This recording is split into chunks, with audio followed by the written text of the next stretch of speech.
আল্লাহ পাক শুনিয়ে দিলেন শুধু 5 ওয়াক্ত নামাজ পড়লে নেক কাজ হয় না, ভাইয়ের জায়গা বোনের সম্পত্তি ঠিকঠাক বুঝিয়ে দিয়েছে যারা, নেক কাজ করেছে তারা।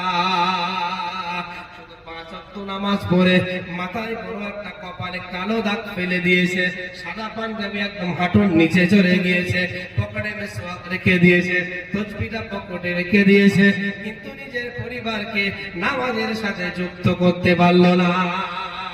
ঈমান আনার পরে শুধু নিজে আল্লাহওয়ালা সাজলে হবে না, নিজের পরিবারটাকে আল্লাহওয়ালার সাথে যুক্ত করতে হবে, নিজের ফ্যামিলিটাকে ইসলামের সাথে সম্পর্ক করতে হবে, নিজের স্ত্রীকে পর্দায় চালাতে হবে, নিজের বালেক ছাওয়ালিকা ছেলে মেয়েদেরকে পর্দার সাথে চলতে দিতে হবে।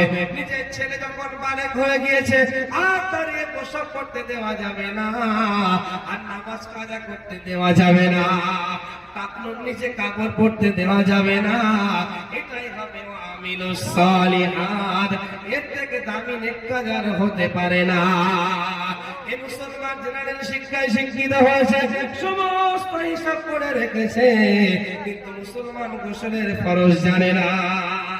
ছেলেকে লাখ লাখ টাকা খরচ করে বিয়ে দিলেন, মেয়েকে লাখ লাখ টাকা খরচ করে বিয়ে দিলেন, সমস্ত গ্রামবাসীদেরকে দাওয়াত করলেন, বড় বড় গাড়ি ভাড়া